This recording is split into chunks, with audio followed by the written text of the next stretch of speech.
नमल। यूसुफ खानदान में से किसी ने कारदार्स की न्यू ईयर ईव में शिरकत न की, जो इस सर्द रात उनके लॉन में मुनक्किद थी।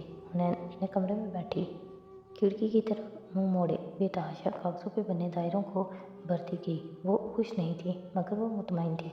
सुमर केस की तैयारी करती रही। उसामा जल्दी सोने चला गया। नुसरत की रात की नमाज और वजीफे अभी जारी थे। गर्ज उनका पूरा घर खामोश था, मगर बाहर दुनिया वाले कारदार्स के लॉन में जश्न मनाने में मसरूफ़ थे। वहाँ गोया रंगो बू का सैलाब उमड़ आया था।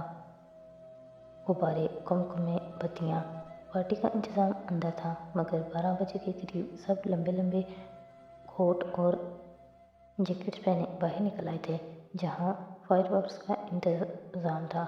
ऐसे में शहरीन अंदर एक कोने में बैठी मशरूफ़ के गिलास पे गिलास पिए जा रही थी। सुर्ख साड़ी में मलबूस वो बेरौनक और थकी हुई लग रही थी। तबतन उसने सर उठाया तो ऊपर सीढ़ियों पे शेरू खड़ा था। वो उसे ही देख रहा था। शीरी ने सते हुए चेहरे के साथ मुस्कुराकर हाथ हिलाया, मगर वो एक औचकती नज़र उस पर डालकर सीने उतरने लगा। लाउंज तकरीबन खाली था, सब बाहर थे। नौशरवान भी बाहर निकल आया, सर्दी के बायस जैकेट के कॉलर खड़े कर लिए। ऊंचे बरामदे में खड़े उसने एक वीरान नज़र नीचे बाजार पे शोर मचाते हंसते मुस्कुराते लोगों पे डाली। उसकी निगाहें एक एक का चेहरा खोजती रहीं। फिर सर झटक कर वो दूसरी सिमत आया और एक मुलाजिम को अपनी कार निकालने का कहा।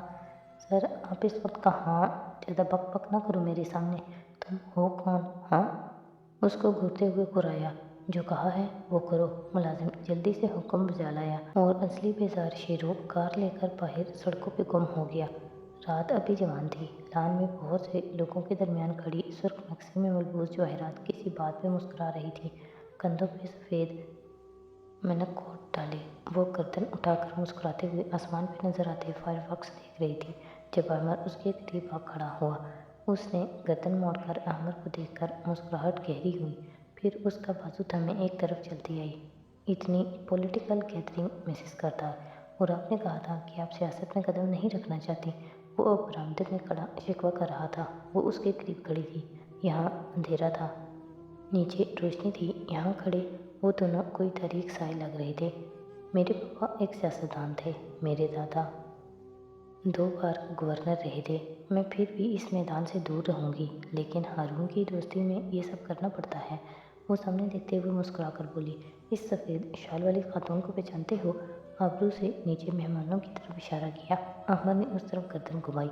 वहाँ चंद असहाब के साथ एक शाल वाली औरत खड़ी थी। वो शक्ल से पठान लगती थी। इनको कौन नहीं पहचानता? गुड। चमकती आंखों से अहमद की आंखों में झांका। इसको तबाह कर दो अहमद, तुम्हारे पास 1 महीना है। उसके इतने स्कैंडल लीक करो कि वो इस्तीफ़ा देने पे मजबूर हो जाए। एक लम्हे के लिए अहमद बिल्कुल सन्नाटे में रह गया। आसमान पे बुलंद आवाज़ में पटाखों के साथ आतिशबाजी होती दिखाई दे रही थी। मिसेस करतार, वो कोई आम औरत नहीं है। उसका भी सियासी ख़ानदान है। आप जितनी अमीर, आप जितनी ताकतवर। उससे दुश्मनी मोल लेने का क्या फ़ायदा? कल को वो हम पे जवाबी हमला करेगी, और तब तुम होगे ना हर हमले का जवाब देने के लिए। उसने एक पार्टी में हारून से मिसबिहेव किया था। मैं हारून पे एहसान करना चाहती हूँ। Gate to work. 1 महीना है तुम्हारे पास। उसका शाना थपथपाकर वो मुस्कुराती हुई मैक्सी संभालती सीने उतरती गई। अहमद बेयकीनी से खड़ा रह गया, फिर चौंका जब साथ कोई खड़ा हुआ। तुम में कारदार्स के लिए इतने बड़े काम करने की हिम्मत नहीं है तो आगाह कर देना, मेरे पास मुलाजमों की कमी नहीं है। सर मेरी से कहकर हाजिम ने एक तंत निगाह उस पर डाली और फिर सीने उतरकर लॉन की तरफ बढ़ गया। अहमद को पहली दफ़ा महसूस हुआ कि रात कितनी सर्द थी। सरमा की उस दोपहर कोर्ट रूम में मालूम की समाअत जारी थी। जज साहब समेत तमाम अफराद तवज्जो से कटहरे में खड़े वर्दी वाले पुलिस एहलकार को सुन रहे थे, जो प्रोसिक्यूटर के सवालों का जवाब दे रहा था। खटाखट टाइप होने की आवाज़ भी पस मंज़र में सुनाई देती थी। और 34 बोर का पिस्तौल फारिस काजी से बरामद किया गया। वो आपकी मौजूदगी में बरामद किया गया, प्रोसिक्यूटर ने कहते हुए गर्दन फेर कर दिफा की मेज़ को देखा, जहाँ जुमर कलम घुमाते हुए आरामदेह सी बैठी सुन रही थी, और साथ बैठा फारिस चुभती हुई नज़र गवाह पे जमाए हुए था। जी, मैं इस वक्त ACP सरमद शाह के साथ मौजूद था, गवाह कह रहा था। सरमद शाह समेत चंद गवाहों को प्रोसिक्यूटर ने गिव अप कर दिया था। फिर क्या हुआ? मुझे मुहर्रिर ने उस रात एक सर पे मोहर पार्सल में वो पिस्तौल दिया जो मैंने पूरी हिफाजत और जिम्मेदारी से फॉरेंसिक लैब में भिजवा दिया। लैब के रिजल्ट के मुताबिक वही पिस्तौल कमरुद्दीन के कत्ल में इस्तेमाल हुआ था। प्रोसिक्यूटर नीचे उतर आया और जुमर को देखकर आप अगर जिरा करना चाहें कहता वापस अपनी कुर्सी पे जाकर बैठा। वो गहरी सांस लेकर उठी और संजीदगी से कटहरे के सामने नीचे आ खड़ी हुई। फारिस गाजी को किस रोज़ गिरफ्तार किया गया था? सपाट लहजे में पूछने लगी। 13 अक्टूबर की शाम, मगरिब के बाद का वक्त था। और पिस्तौल कब बरामद हुआ? उसी वक्त। और आपने उसे लैब में कब भेजा? वो लम्हे भर को चुप हुआ। अगली दोपहर। उसी दिन क्यों नहीं? वर्क एथिक्स के मुताबिक आपको वो पार्सल उसी वक्त लैब को भेजना चाहिए था। आपने 16 घंटों बाद भेजा। क्यों? जबकि आपकी बरामदगी के वक्त लैब खुली थी। मुझे ज़रूरी काम से घर जाना था, इसलिए मैंने उसको लॉक्ड दराज में डाला और सोचा कि सुबह आकर, मगर जुमन सुन नहीं रही थी। वो जज साहब की तरफ मुड़ी। योर ऑनर, दिफा ये चाहता है कि आप प्रोसिक्यूशन एग्जिबिट F यानी इस गन को डिस्कवरी में से खारिज कर दें। ये ऐसा सबूत नहीं है जो शक व शुबे से पाक हो। Objection your honour. प्रोसिक्यूटर फ़ौरन उठा। दफ्तरी कामों में देर सवेर हो जाती है।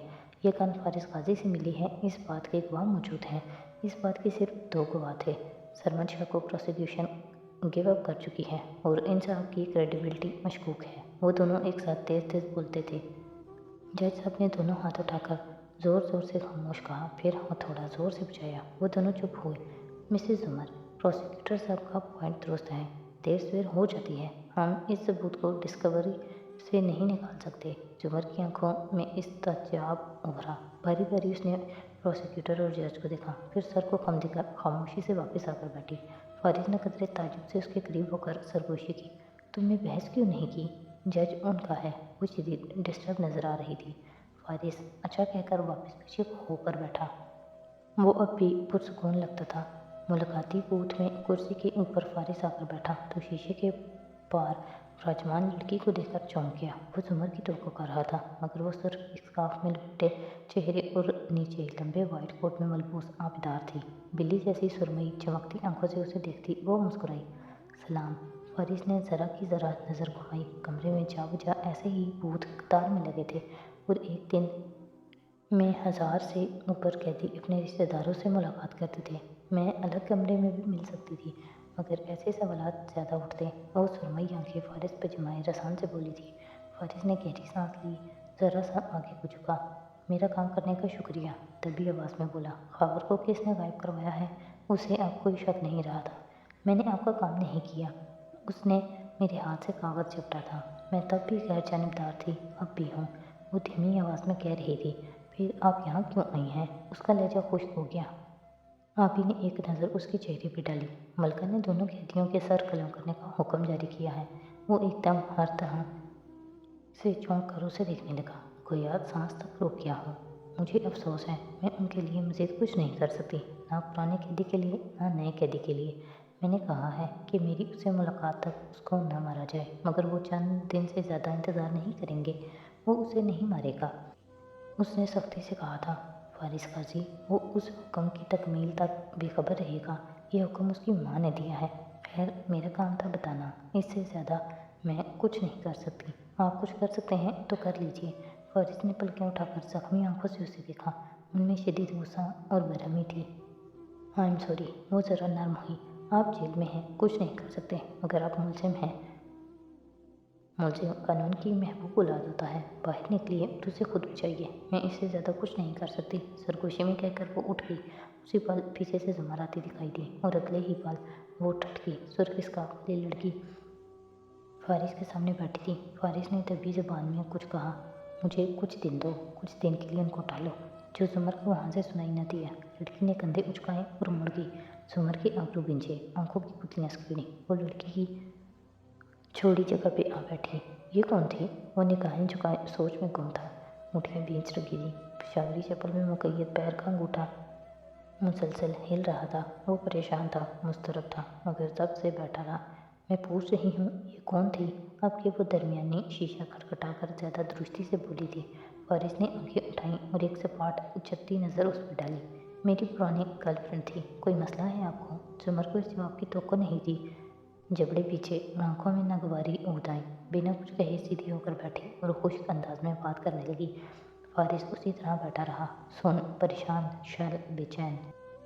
जेल से निकलने और शादी के अगवा के बाद से अब तक उसके पास हर मसले का हल होता था। सब प्लान के मुताबिक जा रहा था। गिरफ्तारी गैर मुतवक्की थी, मगर वो उसकी तैयारी पहले कर चुका था। सिर्फ एक यकीन दहानी थी कि हाशिम साथी को नहीं मारेगा।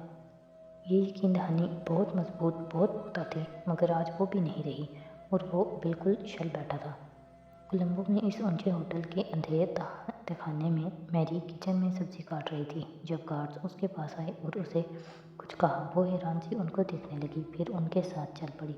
सिक्योरिटी चेक पॉइंट से गुजरकर वो लिफ्ट में दाखिल हुए, जो होटल के किचन की पेंट्री में रुकी। जिस किसी को आना जाना होता तो हेड शेफ पेंट्री को खाली करा के वहाँ पहरेदारी पे खड़ा हो जाता था। पेंट्री की दीवार के अंदर नीचे जाने का रास्ता है, ये वहाँ किसी को मालूम ना था। मैरी को जब किचन से गुजारा तो वो दोनों ऊपर ले जा रहे थे।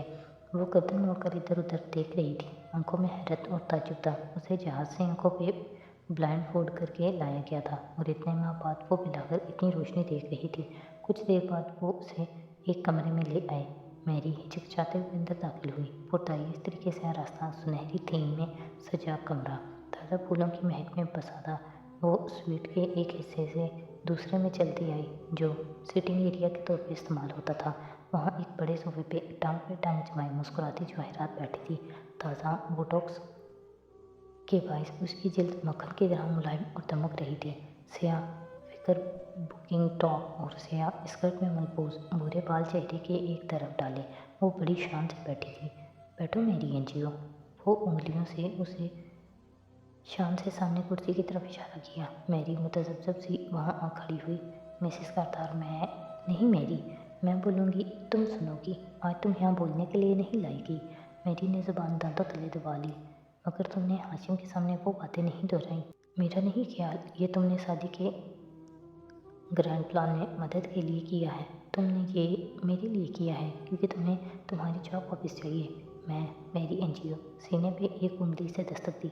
मुस्कुराती आंखें उस पर जमी थी। मैं तुम्हें तुम्हारा खोया हुआ मुकाम वापस दिलाऊंगी। तुम कसर करदार वापस आओगी और मेरे स्टाफ की मलका तुम ही रहोगी। तुम हमेशा से ये चाहती थी कि मैं तुम पे भरोसा करूं। आज मैं तुम पे भरोसा करती हूँ।